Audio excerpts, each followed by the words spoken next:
예수 그리스도 이름으로 하나님 말씀 함께 나눌 시간 갖도록 하겠습니다. 이 시간 같이 나누실 말씀 마태복음 6장 1절로 4절까지 말씀이 되겠습니다. 마태복음 6장 1절로 4절까지 말씀 우리 함께 한 목소리로 읽겠습니다. 1절부터 4절 시작.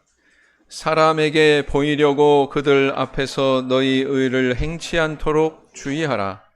그렇지 아니하면 하늘에 계신 너희 아버지께 상을 얻지 못하느니라. 그러므로 구제할 때에 외식하는 자가 사람에게 영광을 얻으려고 회당과 거리에서 하는 것 같이 너희 앞에 나팔을 불지 말라. 진실로 너희에게 이르노니 저희는 자기 상을 이미 받았느니라. 너는 구제할 때에 오른손에 하는 것을 왼손이 모르게 하여 내 구제함이 은밀하게 하라. 은밀한 중에 보시는 너의 아버지가 갚으시리라. 스티븐슨이라고 하는 작가가 쓴 소설이 있습니다. 지킬 박사와 하이드 씨, 혹시 읽어보신 적이 있나요? 이 소설의 내용은 대략 이렇습니다. 한 마을에 천사 같은 마음을 지닌 지킬 박사, 그리고 굉장히 난폭한 성품을 가진 하이드 씨가 살고 있었는데, 어느 순간부터 이 평화로웠던 이 마을에 강력 범죄가 나타나게 되었다는 것입니다. 그래서 그 범죄들은 뭐 살인, 방화, 절도, 유괴, 아주 무시무시한 그런 사건들이 연이어서 계속 나타나고 있었습니다. 이 마을 사람들은 이 흉악범을 잡고자 심증은 갔지요. 아마도 저 하이드실 거야. 그러나 이제 증거는 없었고, 도대체 이 범인을 어떻게 잡을까 그렇게 고심하는 가운데 있었는데, 어느 날 또 다른 사건이 일어났습니다. 칼경이라고 하는 인물이 지팡이에 맞아서 살해되는 그런 사건이 벌어지고 말지요. 그래서 그 지팡이의 임자가 과연 누굴까? 현장에서 발견이 된 그 범행에 사용이 된 그 도구를 가만히 분석을 했더니 이게 바로 누구 거냐면은 바로 지킬 박사의 것이더라라는 것이죠. 그래서 이제 그 박사의 집에 문을 부수고 들어가서 봤더니 거기에는 지킬 박사의 옷을 입고 있는 하이드 씨가 죽어 있더라. 사실은 그 지킬 박사와 하이드 씨는 동일인이다라는 것이 밝혀진 것이죠. 그래서 이렇게 이 소설의 내용을 보면 굉장히 단순한 스토리인 것 같은데, 이 소설이 찬사를 받는 이유가 뭔지 아십니까? 세상 사람들로부터 야 정말 명작이야 이렇게 찬사를 받는 이유는 한 인간의 내면에 의로움과 악함이 공존하고 있다는 것을 이 소설을 통해서 드러냈기 때문에 그렇습니다.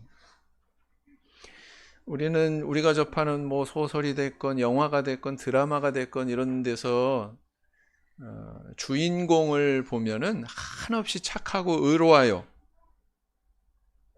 조연인 뭐 악역을 맡은 사람은 보면은 한없이 악하고 좋은 모습은 눈꼽만큼도 없어요. 그렇게 극단적으로 드러나는 경우가 많거든요.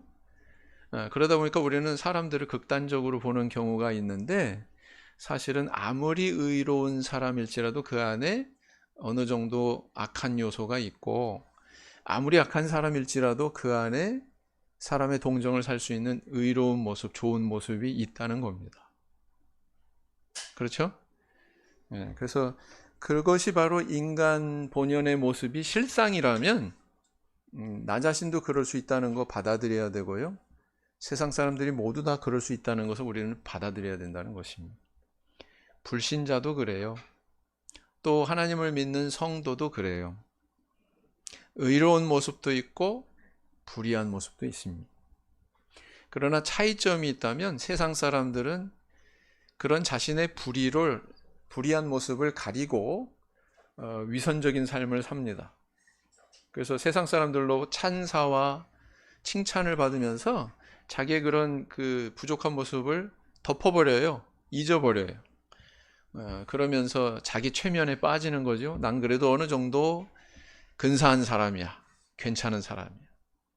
그렇게 자기가 스스로를 위안 삼으면서 살아가는 것이 세상 사람이다. 그러나 신앙에는 달라요. 신앙에는 그렇게 살면 안 됩니다.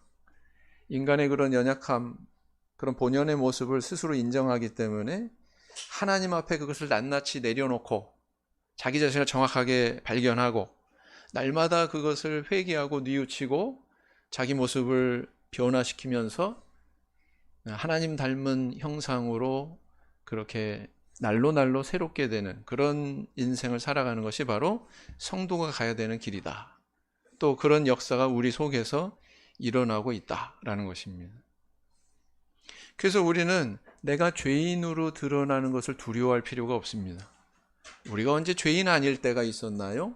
하나님 앞에서? 우리는 그걸 두려워할 필요가 없어요. 왜? 그것이 종착점이 아니라 우리 개선이 될 수 있는 길을 하나님께서 열어주셨기 때문에 그렇습니다. 로마서 7장 25절을 보시겠습니다.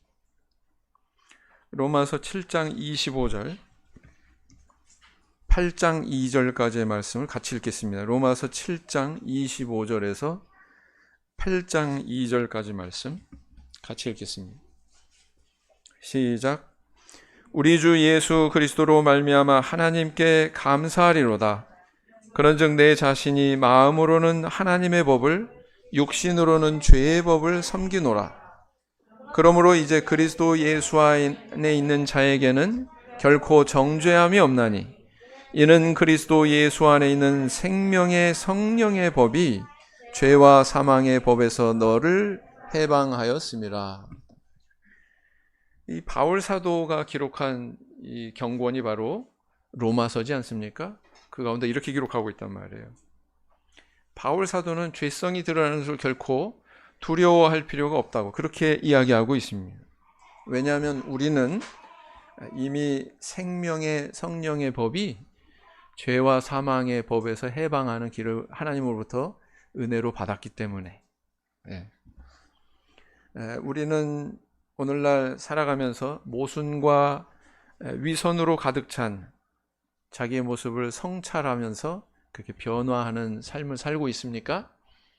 아니면 세상 사람들하고 똑같이 그렇게 나는 어느 정도 괜찮은 사람이야. 자기의 부족함을 가리고 감추고 위장하면서 그렇게 살아가고 있습니까?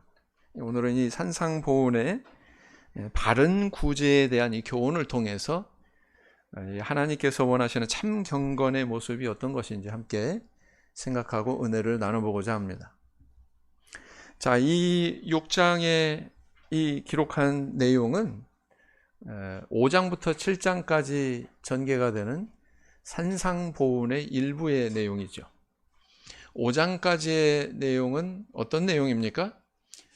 그것은 바른 율법에 대한 이해, 바른 율법에 대한 관념을 정립하는 내용이다. 이렇게 볼 수 있습니다. 그러면 6장부터는 뭐가 시작이 돼요? 바로 이 오늘 읽으신 이 본문부터는 그렇게 바르게 정립이 된 율법에 의해서 이렇게 실천해야 된다. 실천의 문제를 다루고 있습니다. 그래서 6장, 7장은요, 모두 한 주제로 묶는다면, 한 단어로 표현할 때, 그것은 바로 실천에 대해서 다루고 있다. 실천. 이 단어를 주목해 볼 수가 있습니다. 그러면 이 6장 1절부터 시작이 되는 것은 어떤 내용이냐? 6장 1절부터 4절은 구제에 대해서, 또 5절부터 15절은 기도에 대해서, 16절부터 18절은 금식에 대해서 이렇게 다루고 있습니다. 유대인들이 소중하게 여겼던 경건 생활에 세 가지 요소가 있었어요. 그것이 바로 뭐냐면은 구제, 기도, 금식입니다. 그 세 가지 요소를 다 다루고 있어요. 다 다루고 있는데 어떻게 논조가 전개가 되냐면 이렇게 행하지 말고 저렇게 행해라 이렇게 얘기하고 있습니다. 그것은 곧 뭘 의미하고 있습니까?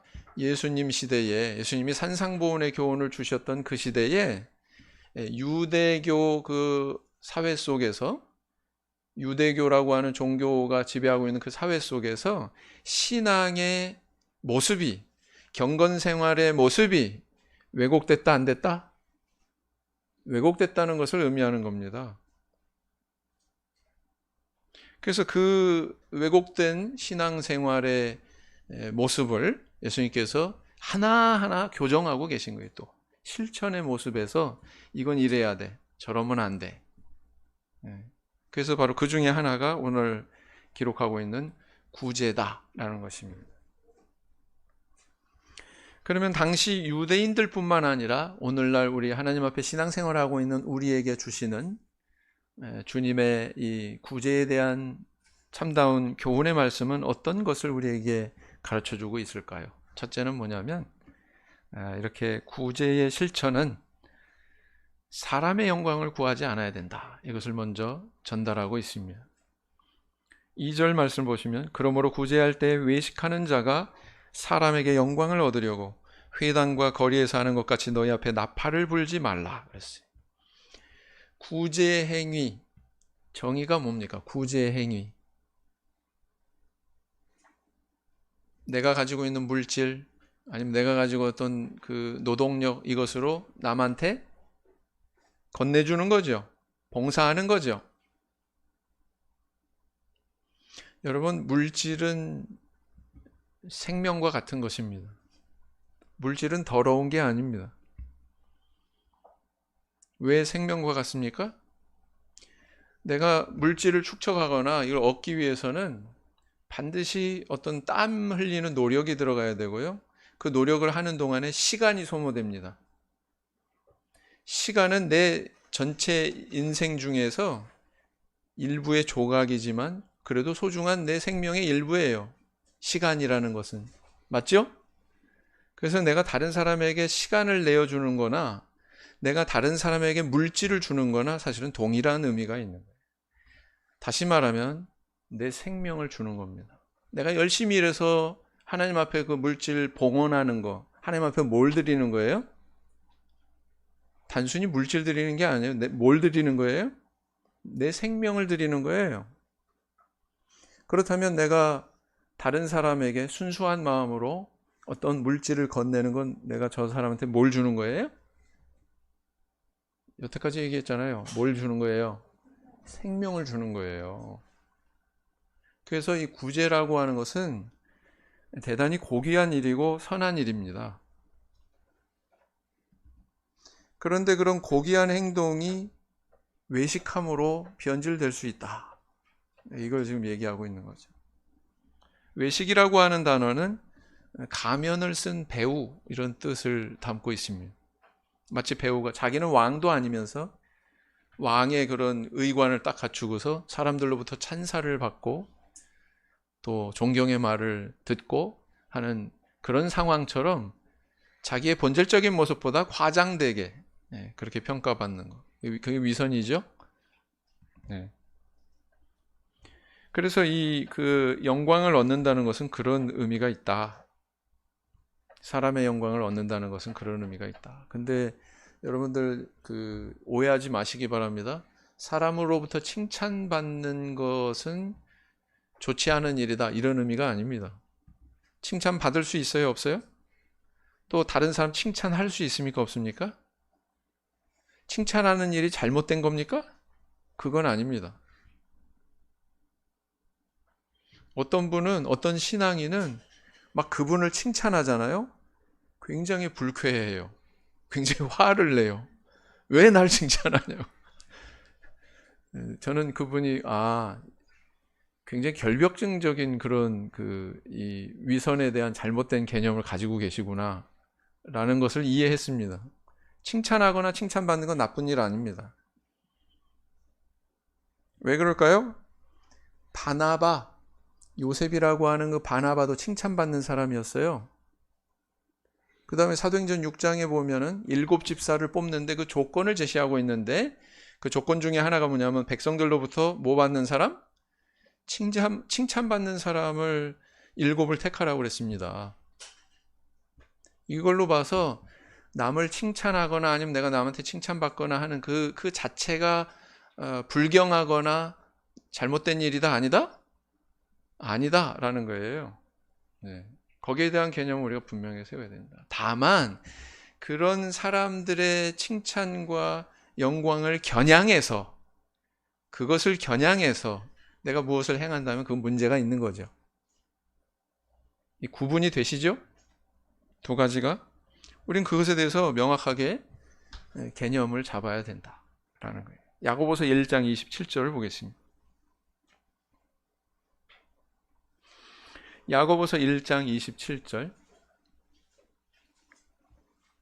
야고보서 1장 27절 같이 읽겠습니다. 시작. 하나님 아버지 앞에서 정결하고 더러움이 없는 경건은 곧 고아와 과부를 그 환난 중에 돌아보고 또 자기를 지켜 새 속에 물들지 아니하는 이것이니라 그랬어요. 여기 보면 경건은 그랬어요. 경건이 뭐냐? 이게 경건이다. 그걸 설명하고 있는데 정결하고 더러움이 없는 하나님 앞에서의 경건은 뭐냐? 그것은 환난 중에 돌아보는 거다. 돌아본다. 이렇게 표현하고 있어요. 고아와 과부를 환난 중에 돌아보는 게 경건이다. 이렇게 이야기하고 있습니다. 경건은 이건 누구 앞에서 의미 있는 단어예요? 누구 앞에서? 사람 앞에 뭐 경건 뭐 그런 표현 안 쓰잖아요. 누구 앞에서 경건해야 된다? 하나님 앞에서 쓰는 단어예요, 경건은. 이건 예배와 관련된 단어입니다. 하나님 앞에 예배 드리는 마음을 표현하고 있는 거예요. 그런데 그걸 무엇과 결부시키고 있냐면은 돌아보고 이렇게 표현했는데, 이 돌아본다는 것은 뭘 의미합니까? 고아와 과부를 돌아본다는 건 뭘 이렇게 표현하고 있는 거예요? 고아와 과부를 도와준다는 뜻이에요. 고아와 과부를 구제한다는 뜻입니다. 다시 말하면 구제 행위를 경건으로 정의하고 있어요. 맞죠? 그러니까 구제는 다른 사람에게 내가 생명을 주는 거다. 이렇게도 정의할 수 있지만 야고보서에서 어떻게 또 이 구제의 성격에 대해서 규명하고 있냐면 구제란 경건이다. 이렇게 얘기하고 있다는 것입니다. 그것은 하나님 앞에서 행하는 것이다. 이렇게 얘기하고 있다는 거예요. 맞죠? 네. 그래서 내가 누군가를 구제하는 것은 표면적으로 사람과 사람과의 관계에서 이루어지는 행위로 보여지지만 신앙인의 구제 행위의 본질은 뭐냐? 그것은 하나님 앞에 행해지는 것이다. 예배 행위다. 이렇게 이야기하고 있는 겁니다. 그래서 우리가 어떤 구제 행위를 할 때 우리가 올바른 정신을 품고서 이 구제를 실천한다면 거기엔 반드시 뭐가 있어야 되냐면 하나님께 예배드리는 마음이 수반돼야 된다는 것입니다.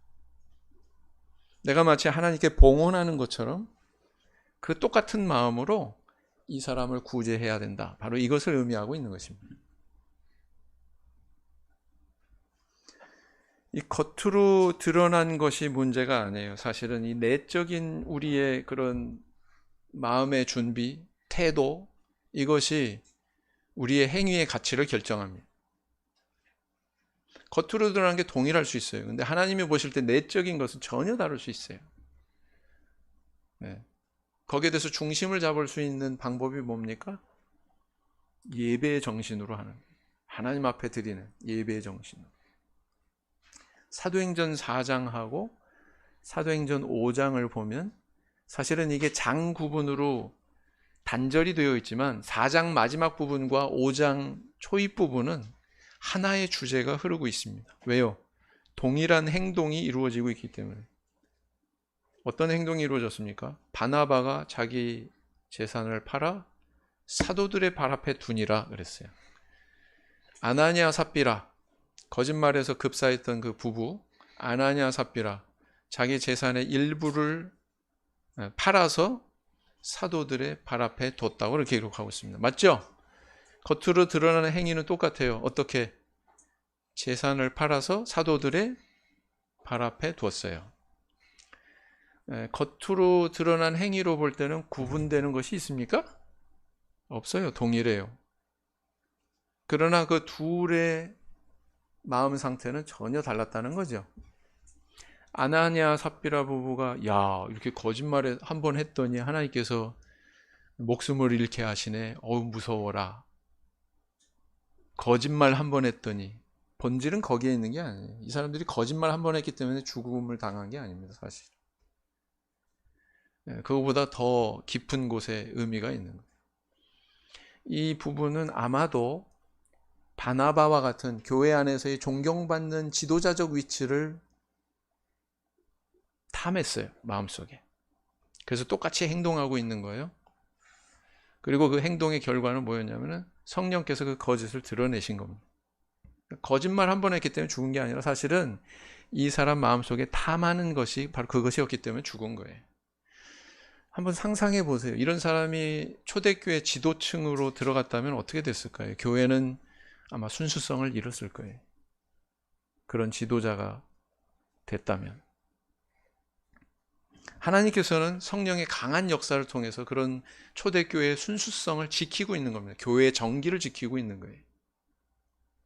그러니까 계속 승승장구하고 교회가 성장할 수 있었죠? 네. 바로 원인은 거기에 있었던 것입니다. 그래서 여기서 우리 뭘 알 수 있어요? 우리가 겉으로 내가 나타내는 행동의 본질이 있는 게 아니라 그것을 행할 때 내 마음속에 하나님을 향한 경건의 마음이 있는가? 정말 하나님을 향한 예배드리는 마음으로 내가 지금 이것을 행하고 있는가? 그것을 우리가 자문해 봐야 된다는 거예요. 우리 자신에게.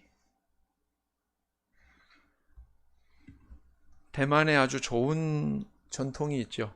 한 번쯤 들어보셨을 거예요. 중국말 잘 모르셔도 아마 이 말은 다 들어보셨을 겁니다. 왜요? 대만 교회 방문해 봤으니까. 뭔가 호의를 베풀어 가지고 간시에니 또는 시에시에니 당신께 감사합니다. 그럼 그 사람들이요, 보편적인 중국어를 표현한 반응은, 세상 사람들 속에서의 반응은 부커치 또는 부시에 이렇게 나타나게 되어 있습니다. 천만에요, 그런 뜻이거든요. 그런 말 듣기가 힘들어요. 다 그 이야기를 들었을 때 간시에니 시시에니 그러면 저쪽에서 뭐라고 그러냐면은 간시에주 이렇게 나옵니다. 무슨 뜻입니까? 주님께 감사합니다. 주님께 감사합니다. 저는 이 말 안에 뭐가 잠재해 있다고 판단이 되냐면은, 내가 지금 이렇게 당신한테 호의를 베풀 수 있는 것은 다 주님의 은혜 때문입니다.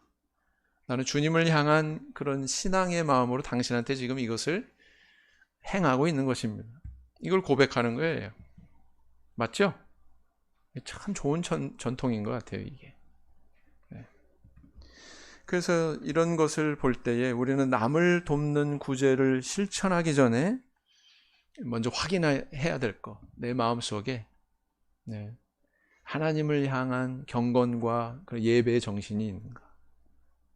하나님께 예배드리는 그 마음으로 지금 내가 이 구제의 행위를 하고 있는가. 그렇게 돌아보시는 저 우리 성도님들 되기 원합니다. 자, 두 번째는 뭐냐면요, 자기의 공로에 대해서 잊어라 라는 것을 말씀하고 계십니다. 3절에 보면 너는 구제할 때 오른손에 하는 것을 왼손이 모르게 하여, 이렇게 말씀하고 계시죠. 그때 당시에 유대 사회에서는, 또 로마 사회에서는 후견인 제도가 있었다고 그래요. 후견인 제도. 무슨 얘기냐? 부자인 사람이 가난한 사람에게 호의를 베풀어요. 물질로. 그러면 가난한 사람은 뭔가를 또 부자인 그 사람한테 보상을 해야 됩니다. 보상을 하는데 그게 뭐냐면 사회적으로 이 사람의 위상을 올려주는 거예요. 막 저 사람은 뭐 어떤 사람이고, 칭찬을 통해서, 또 사회적인 그런 광고를 통해서 그 사람의 어떤 선행에 대해서 부각시켜 주는 거예요, 세상에. 그런 소위 세상 사람들이 이야기하는 기브 앤 테이크 관계가 있었다는 것입니다. 그게 보편적이었어요. 근데 예수님께서는 이 산상보훈에서 뭐라고 가르치시냐면은 오른손이 하는 것을 왼손이 모르게 하라. 은밀하게 해라. 이거는 그때의 시대의 보편적인 그런 문화를 완전히 부정하는 그런 이야기였다는 것입니다. 뭐 이게 당연한 거지. 세상 사람들 사는 모습이 다 기브 앤 테이크 아니야? 내가 이렇게 주는 거 있으면 저쪽엔 또 저렇게 나한테 응답을 해야지, 보상을 해야지. 그게 보편적인 생각인데 그걸 완전히 거슬러서 이렇게 표현하고 있다는 거예요. 오른손이 하는 것을 왼손이 모르게 해라. 이렇게 가르치셨다는 것입니다. 아마도 이 교훈이 그때 당시에 세속적인 사람들 귀에는 굉장히 우습게 들렸을 거예요. 우습게 들렸을 겁니다. 근데 예수님이 구제를 은밀하게 하라. 이런 이유가 어디에 있을까요? 사실 우리가 신앙생활할 때, 교회 안에서 우리가 오늘날 믿음 생활할 때에 필요한 실질적인 그런 지혜의 영역도 있다. 이렇게 볼 수가 있습니다. 첫째는 뭐냐면은 내가 뭔가 선을 행하는데 항상 선한 것을 선한 걸로 봐주면 참 좋지만 그렇지 않은 경우도 있단 말이에요. 나쁜 경우는 또 남한테 시기받을 수도 있다는 것입니다. 나의 선행이. 그럴 수 있어요? 없어요? 그럴 수 있어요. 교회 안에 뭐 꼭 의롭고 좋은 사람, 좋은 눈만 가진, 선한 눈만 가진 사람만 있는 건 아니라고요. 때로는 시기하는 사람도 있을 수 있고, 거기에 대해서 나쁘게 해석하는 사람도 있을 수 있고, 그러면은 그것이 드러나게 행해져서 그런 어떤 비판받지 않아야 되는 상황에서 비판을 받거나, 그러면 이게 나한테 뭘로 돌아와요? 상처로 돌아와요. 그러면 아예 이것을 은밀하게 하거나 행하지 않았거나 그랬으면 오히려 더 낫는데 그런 상황이 있을 수 있어요. 그래서 아마도 예수님께서는 은밀하게 해라 이렇게 말씀하시는 것 같아요. 그리고 또 한 가지는 나 스스로가 시험 받을 수 있어요. 자기 의로움에 도취돼서 시험 받을 수 있다라는 거예요. 내가 이렇게 선을 행했는데. 그래서 교회가 설 때에 어느 한 분한테 너무 이렇게 재정적인 힘이 쏠리거나 막 이런 상황이 돼서 교회에 안 좋은 일이 벌어질 수도 있습니다. 맞죠? 또 어떤 사람이 직접적으로 은밀하게 안 하고 선의를 베풀었는데 그게 교회에 부덕을 끼치는 결과를 가져올 수도 있어요. 쉽게 얘기하자면은 어떤 분이 개인적으로 선행을 베풀었어. 구제를 했어요. 근데 이 가난한 분이 또 직무의 구성원이야. 근데 이 선행을 베푼 분이 말도 안 되는 어거지 주장을 직무회의에 내놨는데 이분이 내가 전에 도움을 받았으니까 선뜻 반대하기가 쉬울까요? 어려울까요? 어려울 수 있어요. 맞죠? 또 어떤 의로움에 대한 분별이 없는 사람 같으면 무슨 주장을 해도 이분의 의견을 따르는 쪽을 일방적으로 선택할 수도 있단 말이에요. 맞죠? 그럼 이게 시험거리가 된단 말이에요. 이런 게. 그러니까 그래서 아마 예수님께서도 이렇게 은밀하게 하라. 좋은 일도. 이렇게 교훈을 주셨던 것 같아요. 어떤 그 교회를 새로 구입하고 헌당을 했는데 어떤 분이 냉장고를 기증하셨어요. 냉장고를 기증하셨는데 교회 올 때마다 냉장고를 쳐다보시면서 그윽하게 미소를 지으시죠. 그리고 누군가 청소하다가 대걸레로 냉장고 한번 실수로 탁 건드리면은 막 불같이 쫓아와가지고 뭐라 그럽니다. 잃어버렸어요? 안 잃어버렸어요?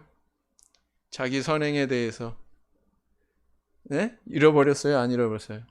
완전히 잊어버려야죠. 맞죠? 내 손을 떠난 거잖아요. 그거는. 어떤 분은 최근에 지방교회에 코로나19 터지기 전입니다. 이거 TV 설치하게 해주세요. 프로젝터가 너무 오래돼가지고 광원도 너무 약해지고 계속 이게 뭐 자꾸 문제가 발생하니까 TV 설치하는 게 낫겠다. 근데 그분이 때마침 그 교회에 다른 교회에 출석하시는 분인데 그 교회 예배 참석하셨다가 선뜻 헌금을 하시더라고요. 그러면서 요청하기를 저한테 이거 정보출판부에서 받으셔가지고 TV를 사주세요. 그리고 제 이름은 밝히지 않는 것이 좋겠습니다. 절대로 밝히지 말아주세요. 그렇게 주셨어요. 그래서 이제 그것으로 이제 TV를 구매했는데 그 교회 성도들이 기왕이면 우리 제일 큰 걸로 하자. 그래가지고 82인치 이쪽 벽에 더 이상 여유가 없어요. 완전히 꽉 채워가지고 그래서 그것을 설치하고 났더니 코로나19 사태가 딱 터진 거예요. 예배 지원도 제대로 못 받는 그 교회에서 요즘에 뭐 골라보는 재미가 있죠. 그래요. 저는 아직도 그분 이름 아무한테도 얘기 안 했어요. 상무이사회 구성원분한테도 안 했고요. 그 담임 목자님이신 그분한테도 아무 얘기도 안 했습니다. 두 교회를 맡고 계신.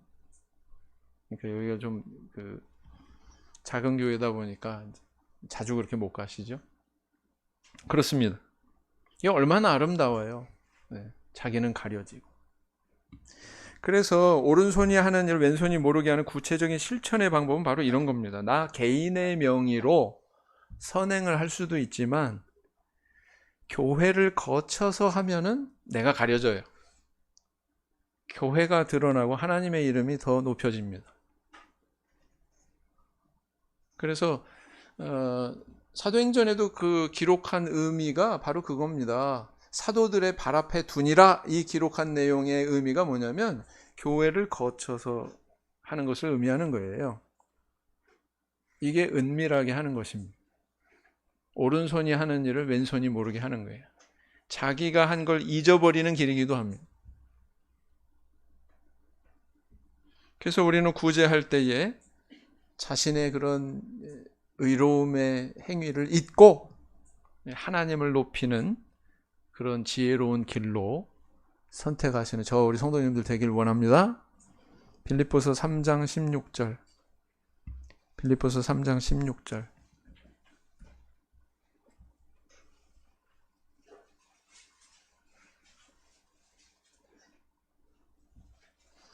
빌립보서 3장 16절 같이 읽겠습니다. 시작. 오직 우리가 어디까지 이르렀든지 그대로 행할 것이라. 자, 그다음 세 번째 또 뭘 우리에게 교훈하고 계셔요? 하나님이 주실 상급만 소망해라. 이것을 우리에게 교훈하고 있습니다. 6장 2절에서 하반절에 진실로 너에게 이르노니 저희는 자기 상을 이미 받았느니라 그랬고요.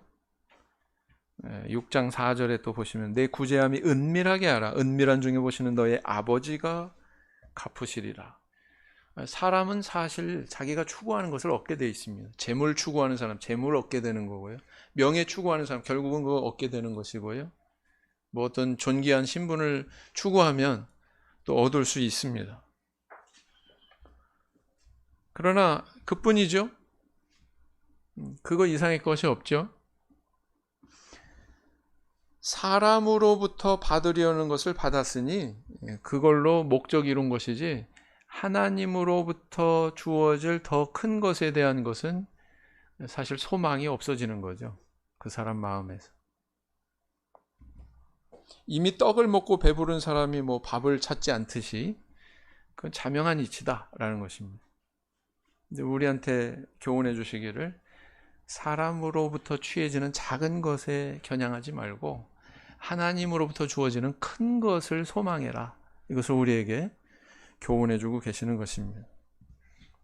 우리는 하나님이 주시는 칭찬, 하나님이 주시는 보상, 거기에 대해서 얼마나 사모하고 있습니까? 사람은 때로 자신의 진실성에 대해서 어두울 때가 있어요. 그래서 내 동기가 순수한지 아니면 저 밑에 나도 모르는 무엇이 깔려 있는지 우리는 진단해 봐야 돼요. 우리 자신을 돌아봐야 된다라는 것입니다. 만약 내가 선을 행할 때 뭔가 남들이 알아주지 않아가지고 서운한 감정이 들거나 그러면 그것은 문제가 있다는 얘기죠. 맞죠? 그렇게 진단할 줄 알아야 된다는 거예요. 자기 자신을 돌아볼 줄 알아야 된다는 거예요. 그가 만족하고 기뻐하고 그것만으로 나도 만족하고 나도 기뻐할 수 있다면 그것이 올바른 구제의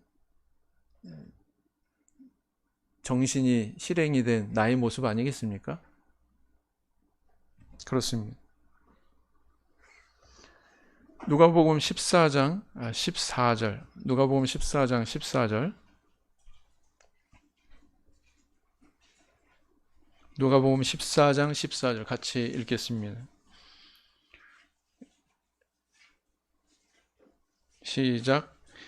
그리하면 저희가 갚을 것이 없는 고로 내게 복이 되리니 이는 의인들의 부활 시에 내가 갚음을 받겠음이니라 하시더라. 제가 일요일 날 굉장히 귀한 분들을 모시고 간증 취재를 했어요. 간증 취재를. 이분들은 어떤 분이냐면은 초기 우리 김천교회 기둥과 같은 역할을 했던 홍 집사님이 계십니다. 네. 홍 집사님의 두 따님 되시는 분들이에요. 저는 이분들이 무슨 이유로 우리 교회를 떠났는지 뭐 그런 것에 대해서 굉장히 궁금했습니다. 또 초기 교회의 그 기강을 바로잡았던 지도자적 위치에 있는 인물이 누구였던가 거기에 대해서 굉장히 궁금해했습니다. 근데 바로 이 홍 집사님이 그런 역할을 했더라고요. 그리고 또 한 가지 궁금한 게 있었습니다. 이분들이 혹시라도 마음속에 어떤 상처가 있지는 않을까? 우리 교회를 그렇게 등지고 떠나갈 수밖에 없었던 그런 이유가 뭐였을까? 그리고 지금의 마음의 상태는 어떨까? 굉장히 궁금했거든요. 이분들이 그런 얘기를 하더라고요. 사실 교회에 굉장히 섭섭했습니다. 우리 아버지가 그렇게 교회를 위해서 헌신하고 자기를 다 내던졌건만 교회가 아버지를 이렇게 돌아보지 않은 것에 대해서 서운한 마음이 있었습니다. 그러나 지금은 그런 마음이 없습니다. 왜요? 그 아버지의 헌신을 통해서 하나님께서 우리 자손들한테 정말 은혜를 어떻게 표현하냐면은 비를 퍼붓듯이 부어주시는 것을 우리는 느끼고 있습니다. 비를 퍼붓듯이 그렇게 표현하더라고요. 그래서 우리는 단 한 번도 우리가 참회수 교인이 아니다라고 생각해 본 적이 없습니다. 수십 년 만에 돌아온 거예요. 수십 년 만에. 그 이야기를 듣고 저는 참 이분들이 차돌과 같은 그런 단단한 그런 신앙으로 무장이 되어 있다. 마치 바벨론의 70년 포로 생활을 하다가 귀환한 그런 분들처럼 굉장히 견고한 신앙 위에 서 있다라는 사실을 확인을 했습니다. 어떻습니까? 사람이 갚지 못하면 누가 갚아주셔요? 네, 하나님께서 갚아주신다. 우리의 소망은 어디에 있어야겠습니까?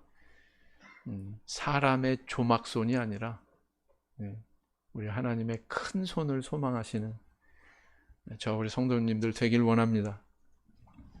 이 진실이라고 하는 영어 단어 신서러, 이 단어는요 라틴어의 시네세라라고 하는 단어에서 유래했답니다. 근데 이 단어가 어디에서 연유했냐면 도자기 산업에서 시작이 됐대요. 이 단어가. 왜냐하면 이 뜻이 뭐냐면 밀칠하지 않은 이런 뜻이라고 그래요. 시네세라가. 도자기는 얇을수록 고가랍니다. 얇을수록 고가인데 얇을수록 가마에 넣어서 이것을 구워냈을 때 변형이 되기 쉽대요. 불량품이 나올 가능성이 높답니다. 그러니까 얇으면서 아주 매끈하게 잘 나오려면 참 힘들었겠죠. 근데 이제 이걸 굽고 났더니 금이가 있거나 뭔지 하자가 생겼어요. 근데 아까워. 그럼 도공이 이걸 깨버리는 게 아니라 여기다가 밀칠을 해가지고 유약을 바르면 감쪽 같답니다. 감쪽 같대요. 그러면 이제 시장에 내다가 팔고 말하자면 하자 물건이죠. 그렇게 했대요. 근데 이것은 그렇게 하지 않은 정품이다라는 것을 나타내기 위해서 그 밑에다가 시네세라 이렇게 새겨 넣는 거예요. 왜냐면 이제 햇빛에다가 이렇게 딱 갖다 대면 이게 정품인지 아니면 불량품인지가 나타난답니다. 그래서 그런 정품을 보증하기 위해서 그 도자기 밑에다가 시네세라 이렇게 새겨 넣은 것이 기원이 돼가지고 이것이 바로 진실이라고 하는 이 단어의 영어 단어의 기원이 됐다라는 것입니다. 어떻습니까? 우리 성도님들 구제할 때 어떤 정신으로 실천하고 계신가요? 하나님께서 내려보실 때 정말 하나님을 향해 다가가는 그런 경건의 마음으로, 신실한 마음으로, 거짓이 없는 진실한 마음으로 행할 수 있는 저와 우리 성도님들 되기를 원합니다. 그 구제를 통해서 하나님께서 거룩한 제사로 그 행위를 흠양하시고 우리의 그런 선행에 대해서 하나님의 책에 기록하시고 영원히 그 선행을 기억하시는, 그래서 하늘에 속한 신령한 복으로 하나님께서 보상해 주시는 그런 미래가 있기를 예수님의 이름으로 기원드립니다.